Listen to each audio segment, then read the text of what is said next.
What up, what up, what up, what up, my friends? Good morning, good morning, good morning. Welcome to Bets for Breakfast. If you have never tuned in, thank you for tuning in today. You're in for a treat. Today's show is about 30 minutes, going to be at a shorter live show. I have already posted something to YouTube. So after this video, or if you're checking this video later, go watch it. It's going to be something, actually, I can't remember if I posted it for 9 a.m. or 10 a.m. Eastern. I might have tried to plan it so that it goes live on my feed. Yeah, I guess it's 10 a.m. So, hey, you got some time. After this show, you'll have two videos drop on YouTube for NFL betting. That's right. I got some futures picks. I got a nice parlay or two or three or four because I'm a degenerate, and you'll be able to get those there on YouTube. Hit that follow button today, no matter where you are. And if you are on YouTube, of course, like the video. Hey, how was that? That was better, right? Listen, in yesterday's show, I couldn't believe it. By the end of the show, there were 600 people. It was an experience. I had no clue that many people would tune back in for the first stream in 90 days. I had forgotten all of the things I'm supposed to do, like ask people to like the video, subscribe to the channel, retweet on X, no matter where you are, things like that. I forgot all of those. I literally just jumped into the show. Today, not much different. Not much different. I did hit the opener right, though. Let's get right to work. Again, it's going to be a short show, so I need to get after it today. I wanted to highlight something today, and this is something I kind of glossed over yesterday, and I think it's something that a lot of people could use. This is the trends tool. Now, this is what's getting revamped on mobile today or tomorrow, one of these days coming up. And essentially, it's like the morning compass. It just will tell you who's hot and who's not based on all the different player props and all their current lines. So, for instance, let's look at this one. I was like, okay, hold up. This Dominic Canzone fella has hits, runs, RBIs, needs one today. And he's cashed that in 14 of the last 15 games, 69% of the games this season. Very nice. So I clicked his name, popped it open, and I was like, what? I don't understand. Essentially, all we're asking for is a hit, right? We're literally just asking for a hit to occur. DraftKings this morning. Now, granted, this was 45 minutes ago when I was preparing for the show, and I was like, I can't forget this. I'm just going to leave it up. Odds potentially have changed. Like, I don't know. I just wanted to bring it up.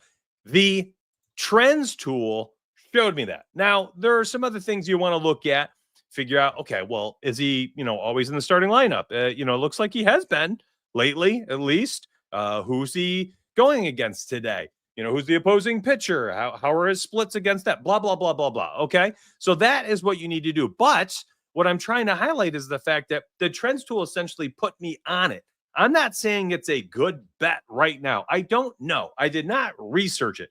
But what it is it's going to give me an opportunity to say, okay, where do I begin? It's a massive MLB slate virtually every single day. There's thousands of player props. You're getting 5-6 props per player, and you've got tons of players live per game. I mean, we're talking 3,000 to 5,000 probably. It's kind of nutty. It can get a little nutty. You've got 10 players per team, essentially, with 5 to 6 markets each. That adds up when you have a larger slate. How do you begin? Where do you start? Like, you could literally do this all day, and you probably miss out on some interesting spots. So the trends tool, especially with it getting revamped for mobile, I want this to be the compass. Now, there are a lot of people out there, and I'm rehashing this morning because yesterday on the show, I was like, trends bettors they are content creators. They're not actual sports bettors. Listen, I think that's still true. I'm not taking a step back on that statement. What I like to use trends for is a compass that you need to research more because you need to know the context behind those numbers, behind those trends. A guy hitting the over 4 of the last 5 games, irrelevant to me. And you know why? Because every single app out there is adding it. It's on the FanDuel Sportsbook. It's on Prize Picks. It doesn't matter. All these different apps are like, let's show them the graphs. They love the graphs. You know what? That should tell you something. The graphs is serving. It just tells you about past production. It's not indicative of future performances. It's just not. It tells you what they did in those games. And that is it. So I want people to start thinking like that when they see these beautiful charts. You got to go look into the context behind it. The odds are the most important thing. What are you paying? What's the price you're paying to, take this X play, X, Y, and Z or ABC? That is it. That is what sports betting boils down to. Yesterday, I highlighted one of them. I can't even remember who it was. I can't even remember who. There was a play. Oh, no, last night. It was Christopher Sanchez, plus 165 for over 18 and a half outs. I alerted that for Discord. I said, hey, this is very specific to Novig, I believe, at the time, late last night at that given moment. I have no clue if it's a positive expected value play at, 9:10 in the morning right now. I have no clue. But last night, it was an extreme value at the time. And that's kind of how things work for me. You need to know, is it worth paying the price you're paying? And that is pretty much sports betting in a nutshell for me. The trends are cool. They're a good compass. They tell me what to go research, but they're definitely not an answer sheet. They do not tell me what to do betting wise. I don't care that Giancarlo Stanton has had a hit in 13 of the last 15 games. That is the most irrelevant information in the world. What it will have me do, though, is if I were to put together like a hits parlay today, I'd go look at Stanton. I'd want to research what his splits are against the opposing pitcher's handedness. I want to go look at the pitcher. I'd probably go to like Baseball Savant or something and go look at like the next level stuff, like the pitching metrics, and see what types of pitches he throws and how Stanton is against those. Like if that's what I'm doing for like a hitter's prop, right? Don't look at the surface level stuff. I mean, because look at this. Like, do you think the sports books are just going to leave a bunch of low hanging fruit out there for you with, dozens of players who are cashing at a 90% clip, over the last 10 games? Like, we are talking so many players every single day that would be great bets if we are literally just betting based on trends. It is not the way to bet. Sharp bettors are not betting like that, and neither should you. Neither should you. I'm telling you, there's a beautiful blend out there somewhere that is highlighting the odds, but there's also this innate ability to also identify quickly, is it worth the price you're paying for that implied probability of success? And, you can let a tool do it for you, or some of you with those beautiful brains, you can identify those quickly. But that's the goal. That's the goal, is for us to do it for you with these tools. Yeah, exactly, Alex. Like, if this were how you're supposed to bet, then we'd all be cashing every single play, 90% of the plays every night. Like, it just doesn't work like that. And I don't know where that came from. I'm not sure. Somewhere over the course of time, that became kind of the thing on Twitter and some of these other apps where people are just 8 of 9 games, 9 of 10 games, but no context provided. Like, it's irrelevant. It's irrelevant. The books are often and I'll tell you what, it gets worse after MLB. It does.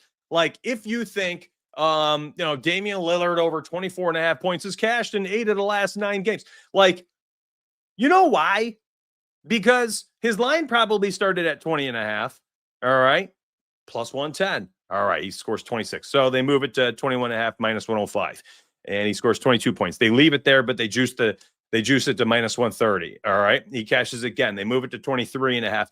And now it's at 24 and a half. Now you're paying minus 140. You know what? That's probably no longer the best bet. Now, compared to the other books, they're all juiced up like that. What's the vig? All right. You got to pay attention to this stuff. And then take it down to another level. Like, what is the line movement on the day? Like, maybe the value was this morning at minus 105, but now it's minus 140 because Joe Schmo on TikTok said over in 8 or 9 games. And you're like, lock, and you're paying a minus 155 at 6 p.m. That's not how to bet on sports. It's just not. We got to get rid of this trends are everything mentality. They're something. They're not a nothing burger, but they're not in everything. They're not the answer. They're not the answer sheet at all. It's just an ingredient. It's just another ingredient. And I don't know how else to highlight it. And hopefully I've done a decent job today. Before we get into these pitchers, there's a lot of pitchers on the slate today. Very interesting. I actually brought up the 10,000 simulations model, and I went through the strikeout props this morning. Shane Smith, Matthew Boyd. I tried to look at like the top 6 to 8. Nick Pivetta, Eduardo Rodriguez, Emmett Sheehan. who finally threw 90-something pitches last game. Edward Cabrera continues to rack up 5+. I was actually looking at him early this morning. Not a big alt line parlay guy, but someone like Cabrera, who's very consistent, a lot of innings, 90+ pitches virtually every start.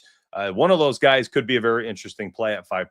Tariq Skubal has bad history against the Astros, and I believe he was fourth or fifth on my projection sheet today for under 7.5 strikeouts. Never comfortable taking the unders. I saw yesterday Paul Skeens, and I had him under 6.5 strikeouts. He went out there and threw a great game, pitched very well for most of it. It racked up like 8 or 9 Ks. I took a fat L. It happens. It's part of the game. What is that? 51 and 33 now, plus 22.5, 22.6 units or something since the All-Star break. Like, I can live with an L. That's part of gambling. And I see people, I saw people in chat too, and it's funny, I just sit back these days. I used to get upset about it, but I don't. Well, why are we ever taking an under on Skeens? Meanwhile, Skeens literally at like 6.5. For you trends bettors, he had been under in like 48% of the games this year. Like, it was virtually a 50-50 play if you're going based on trends alone, Anyways, I digress. You got it. You can't. Scared money don't make money. Look at here's another good example. So we are talking about he's essentially a game away going under Tariq Skubal from being like a 50-50 guy at 7.5. And now you're talking about a team that does very well against left-handed pitchers this season. That's the Houston Astros. And on top of that, he has not done well against them as of late. I did actually not look back too far. Let's look at the recent splits too. Here's Houston. Oh, they've actually been cooling off. Well, wow, that's pretty mixed. 288 average versus lefties, 26% strikeout rate versus lefties. But you look at Skubal's history against them, and I believe versus Houston over the last couple seasons, he's under at this line in like all 4 of 4 games. The BVP history versus the Houston batters, not very good for him. So I don't know. He's just kind of, that I guess they have had his number. So that's an interesting spot today. To look at the under 7.5. A little scary. If you don't like that and you're like, yo, donuts, I'm done taking unders on these elite strikeout guys. Okay, well then I don't blame you. Fade it for sure. Or look for some really good odds. And I'm telling you right now, you're going to get it. I mean, you'll pay plus 120 for a guy like Skubal to rack up 8+. I don't see anything wrong with that side of the bet. I don't. If that's how you feel, hey, you're not paying minus 120 for him in a tough matchup. You're getting plus odds for him in a tough matchup. Maybe you play that to win 1 unit rather than 1 unit outright. What is that? 0.78 or something? 0.8? Whatever. 0.8, right? 0.8. Yeah, whatever. I can't do the math off the top of my head. So you're doing like 0.8 units on the bet. You do what you got to do with your bets daily, okay? You got to be comfortable with them. You just have to be, because you're the one ultimately that needs to live with the outcomes. Another play that was interesting today was the red-hot Milwaukee Brewers against Matthew Boyd in Game 1. Matthew Boyd at 5.5 strikeouts. I don't know. Listen, I felt uncomfortable taking him at 4.5 the other week. And, there it is. So, he had 5 against Toronto, a team who's very good against lefties. Milwaukee won 15 of the last 16 games it is, something like that. They've been hot again on both sides of the plate. The numbers are showing that they're against lefties. 177 plate appearances against lefties over the last 14 days. 19.8 strikeout rate is below average. I think league average like 22% or something like that, 21.8. So it's a little bit below, but they're hot at the plate. It means they're going to be pesky. And, that's not good for a guy like Matthew Boyd, who's not a big swing and miss generator. 11% swinging strike rate, nothing special. Also nothing to scoff at, just quite average. So you're getting essentially like maybe a slightly above average arm on the road, at home. And against a hot team, that 5.5 to the under, actually, I do like today. The problem, and this is something we talked about earlier, and I talked about the price you have to pay for these things. You're paying a minus 155. Like, I'm not terribly comfortable paying that for this type of matchup. again, like I get, unless we're talking like the play of the day, Shane Baz, minus 150. I struggle to sip the juice on plays like this. I just do personally. It's up to each and every person and what they want to do there. But that's just one of those spots where I'm like, I like the line. I like 5.5, but do I like the price of minus 155? Do I want to pay that? Not really. Not really. Doesn't mean it's a bad play on the line itself, but your return on your investment for the implied probability there, I don't know. Good luck. You got to make your own choices there. Do what you got to do. What's up, X15? Appreciate you. Thanks for tuning in this morning. Let me say good morning to everybody else. Again, I only have about 10, 15 minutes left. I told you it was a very short show, which is why I'm trying to dive in as fast as I can into the muck and the mire, into all of the data, and trying to talk about the plays themselves, because I don't have a ton of time and I want to try to help you out. 267 people across the interwebs right now are watching. Thank you very much to those 267. Some of them on Twitter, some of them on, well, not many on Twitch. I don't even know. Maybe I just don't go live on Twitch anymore. And most of you on Twitter and on YouTube. Thank you very much. If you're on YouTube, do me a huge favor. Like the video for me. Subscribe to the channel. It's Monday through Sunday. You've got me back, baby. Bets for breakfast. You get videos. You get live shows. You get shorts for your mobile devices. You literally get all three virtually every single day here on YouTube. You're not going to want to miss out. It's a lot of stuff. Parlays, are going to be wild on the shorts. I love doing those parlays. They're fun. The shorts, I think there's a certain mentality for people who watch those exclusively. They want quick information. You gotta, keep their attention. So what's the video about? A plus 2,600, a plus 1,300, a plus 600 parlay. Those are the types of videos you get from the YouTube shorts. You get a longer version video. Hey, here are my 4 favorite bets for 2025 in the NFL season. Part 1 of 2, right? You're hanging around for 10 minutes. You get 4 great futures. You get all the logic and data laid out for you on why it's a good play, why I like it, why I'm betting it. And hey, at the end of it, if you parlay these together, it's a plus 1,500, so on and so forth. My friends, I'm going to take care of you here on YouTube. I really am. What up, Kevin? The more juiced it gets without the line moving, the more trappy it is. And sooner or later, if the juice continues to flow, that thing will move down. You did see Matthew Boyd. Some books have moved it to 4.5. So it's not like he's just a stagnant line here, or this is like an outlier line. You're starting to see it move to 4.5. And even then, I just don't like it at plus odds. That's just, it's 5.5. And maybe we missed the boat. Maybe it was better earlier this morning. Nick Pivetta. Now, this is one that I am interested in a little bit here. Why? Because the betting model likes it a lot. On top of that, I think that was the 6th best play on my projection model today, right? Somewhere in there. I'm trying to remember. I don't have the right Discord channels opened up. 3rd. He was 3rd. So Giants, Giants are on the road. Pivetta is at home. San Francisco, almost a 25% strikeout rate here. But again, Nick Pivetta, I think he's got some regression coming. He does. Unless he is going to go crazy with the outs today, go 6+ innings. I don't know if he's going to be, which he does frequently. I don't know if he's going to be in there long enough to rack up the volume of strikeouts he might need. 18.5 outs today, juiced heavily to the under. I do like seeing that as well. Because then we're talking about a higher implied probability that he's out there for only 6 frames, at which point he'd need to rack up 7 Ks.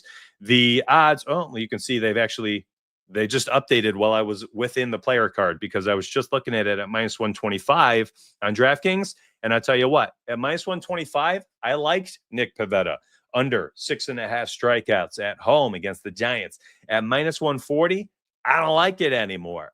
Again, this is one of those things. There's tools that will tell you if it's worth, taking at price X, Y, and Z. There's also this innate ability by some people, and I think it's basically just a skill set that is refined over time of doing this for a very long time, doing this with thousands and thousands and thousands of bets. And this is one of those things where I look at this and I'm like, I loved it at minus 125. I don't like it anymore at minus 140. Now, the math might say otherwise, but I'm telling you right now, that's kind of uncomfortable. Look, every single book is moving in that direction. Wow. Hey, look at this. There's your value.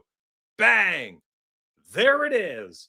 Probably the only place I would be interested in taking Nick Pivetta right now is on Prize Picks under 6.5 strikeouts. You want to use that in a flex 5. That's probably the best place to play it. You're getting the best price for it with the fixed payouts over there. 6.5 strikeouts. Very, very interesting, but very much only a value, in my opinion, on Prize Picks itself. You can play 7.5 on Novig. What's the juice on that, though? What are you paying, like a minus 180 or something? What's it look like? Let me check that out, Patrick. Wow. Okay. So he's been under. That would be 17 of 23 games. He's averaging 6.13 strikeouts per game. That's 74% of the time he's under at 7.5. I guess if that's an interesting, you have to stake it. Okay. Okay. Listen, man, more power to you. If you can get somebody to soak up that, to match your liquidity on that, that would be fantastic. Good luck. But there you go.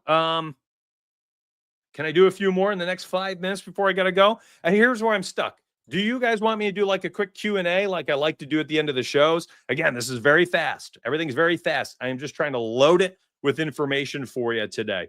Or are you wanting me to just continue to go down this line of the projections? The power of Novig. Dude, Novig is number one out there for me. Literally. It is the very best exchange. It's essentially my favorite place to bet right now. I love it. I absolutely love it. I think it's phenomenal. Eduardo Rodriguez. So the line at 4.5 is appealing. He's been 5.5 a couple times this season, and I'm never comfortable with that. But 4.5 is interesting to me, especially against Cleveland. It's just they've been so hit or miss against lefties this season. The issue for Eduardo, man, is he just gives up so many hits.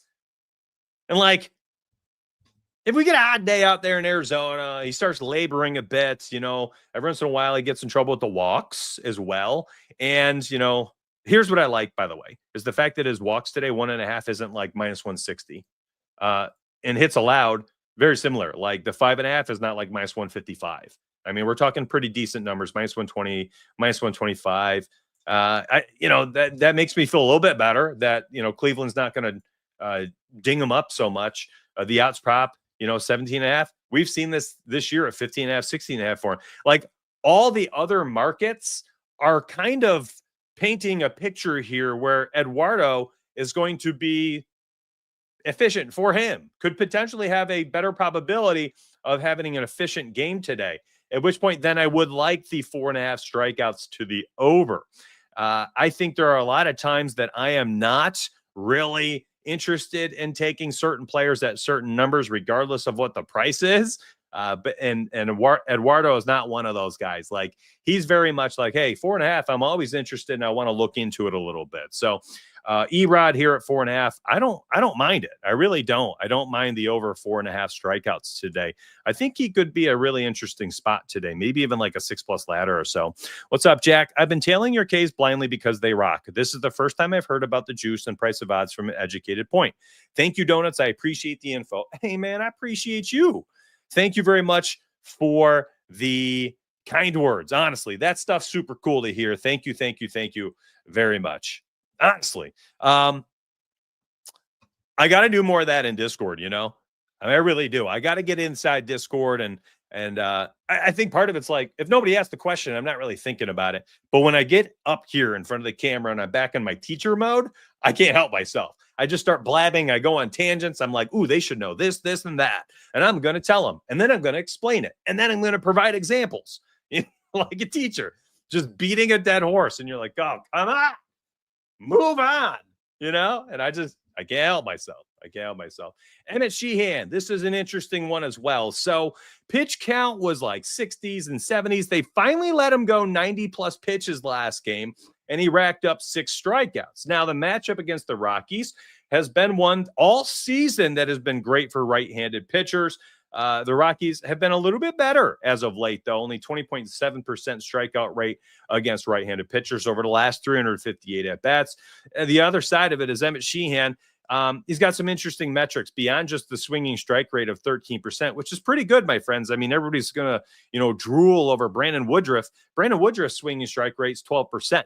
Okay. That's not as high as you want it to be when you're looking at a 33% strikeout rate. Usually something's got to give. Either a swinging strike rate is going to increase here or his K percentage will decrease. It will be very hard for him to have over a 30% strikeout rate with only a 12% swinging strike rate, and vice versa for Emmett Sheehan at 13% to only be at 25%. Either that's going down or his K percentage will go up. Now, he hovers around 5 often. I think the other thing we need to be mindful of, what's the weather out there in Coors Field today? That is always a place that can really run a pitcher off the mound way too early. At 15 and a half outs, here's what I do not like, and this is why I actually am a little nervous about Sheehan, regardless of what the projections are showing. Me, personally, looking at this, I'm worried that the 15 and a half outs line is juiced to the under.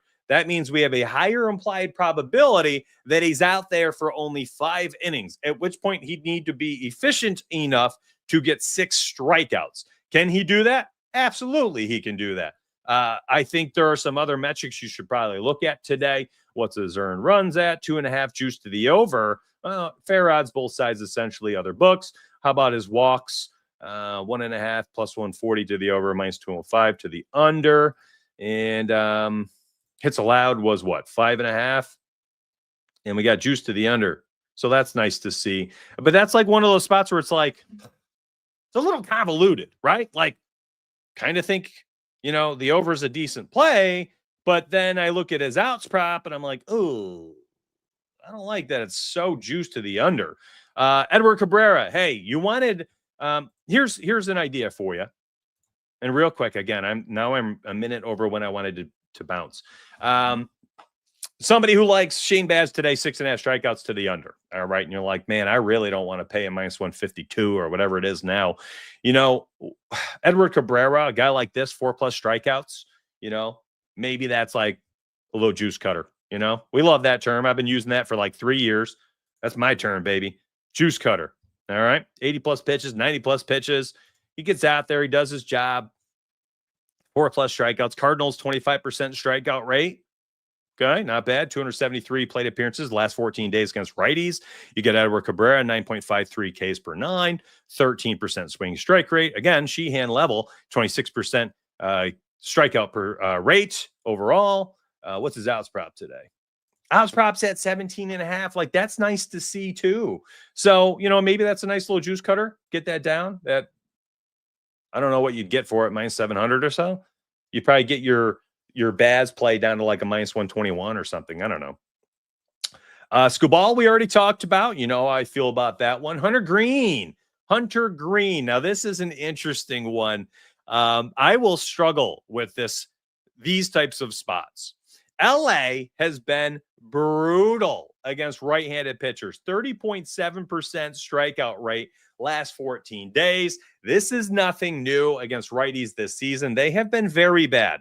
This season. So if we are, looking at a high strikeout guy, a guy with elite upside, 15% swinging strike rate, 31% K percentage, a 10.83 K per 9 rate, and now he gets a dream matchup.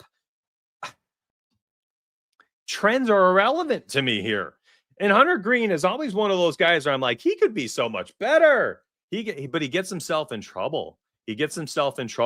His walks today, minus 1.5, is juiced to the over. That doesn't make me feel great. I like that his hits is at 4.5 today. What's his outs prop? This is very important to me. Okay, so we have the lean is to the over. That is good to see for me.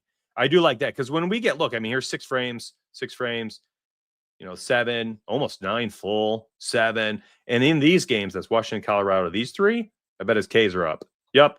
Over. And then one game he would have hooked at 7. So if we are going to get 6 frames out of Hunter Green today, man, oh man, I think this is a very, very interesting spot. What I don't like is that we're not seeing that like 9, 10 plus strikeout ladder potential, right? We got upside here in this game against Washington, but it seems to be an outlier. Here's where it gets convoluted. I told you in the beginning it was slightly convoluted. When I take a high number, like a Tariq Skubal 7.5, I want to see that Skubal upside, right? 10, 9, 10, 12, 11, 14. What I don't want to do is pay for a 7.5 when literally he's like 7 or 8. Do you know what I mean? Like, that's okay if you're paying for a 4.5, an Eduardo Rodriguez, an Edward Cabrera, Matthew Boyd, right? Like, they're going to be around 4 or 5 every game. That's kind of how it is. But when you're paying elite level strikeout lines at 7.5, I want the upside. Like, I want some wiggle room. I want him to be able to go out there, not have a super efficient game, not have to go 6 innings, and he can still rack up 9 strikeouts in like 5 innings. Skeens, Skubal, these guys, Chase Burns, these guys sometimes don't even go 6 full frames and they're at 10 strikeouts. Chase Burns has like 10 plus in 3 games where he didn't even pitch 6 innings. Like, I want that if I'm paying for a 7.5. Yes. Hey, you know what? That's actually phenomenal phrasing. You're paying top price for a top ceiling performance. I agree with you, Kevin. I love that. Thank you, man. Thank you, man. What's up, JJ? I don't do trials, but you could use code DONUTS, and it's $9.99. So there's your trial, my friend. It's very affordable. I'll say that. I have kept this thing about as affordable as it can get. The prices will go up soon, though. There's the link. Code. Oh, I don't even have to type it in. There's the link. MySpreads.com. Use code DONUTS. And you can see there's a bunch of optimizers. It's just math-based tools. And then, of course, like I've been showing, actually, I didn't even show the player odds today. But we just revamped these because I wanted the experience to be a little bit nicer and smoother. These are also being tweaked today. Tomorrow, we're adding some things here where you guys will be able to quickly look at Matthew Boyd, and it will show you if you like the over. The best place to play is -125 on DK. Best under to play it would be Caesars -115. Whatever, that's just a quick example, and it'll be somewhere up here on the mobile device. On the right is, by the way, it'll be this way for you.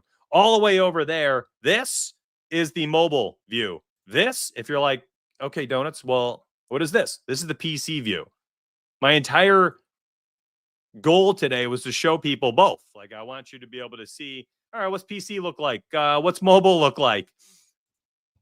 And then I totally forgot. And I got cooking, I started cooking today. Almost 400 people watching, 35 minutes in. Thank you all. I appreciate that. I do appreciate that. Oops, open up my soundboard. So yeah, it's $9.99, mySpurryEdge.com. And it also will include a link inside my Discord that, like, when you log in, at the top of your login, it says connect to Discord. Just click it, sign in, and you'll have 9 private channels inside Discord. And you'll get the 10,000 simulation projection model in there as well as some bots, Price Picks bot, Underdog bot, where it'll just, like, here, let me take a quick screenshot here. It's like there'll be a bot that every 5 minutes will show you some of, and it can't do them all because there's dozens, some of the positive EV plays based on these different apps. Sometimes these are a little wonky. I'm not like super impressed. We got some work to do on these. They're new. We put them in this summer, but we got stuff to do. $9.99. Just keep going to see if you can get. I mean, yesterday we had 600 something. And I was around for an hour. It's just a duration here, Appreciate that, man. Fire is worth the price of admission. No joke, dude. Goated. Okay. We got to 400. I do appreciate you. Sorry, 35-minute show. I think some of these shows will be shorter. Just because I'm also doing the videos. Like, y'all should see, I got this Google Doc set up where it's like, all right, here's what you do, when you record, when you edit, when you publish, schedule it for this, and that, to publish at this time, that time. Make sure you do the short videos on these days. Here's what the title should be. I have this massive Google Doc I set up, and you guys are going to see me live every single day, Monday through Sunday. I will be here. That's the goal.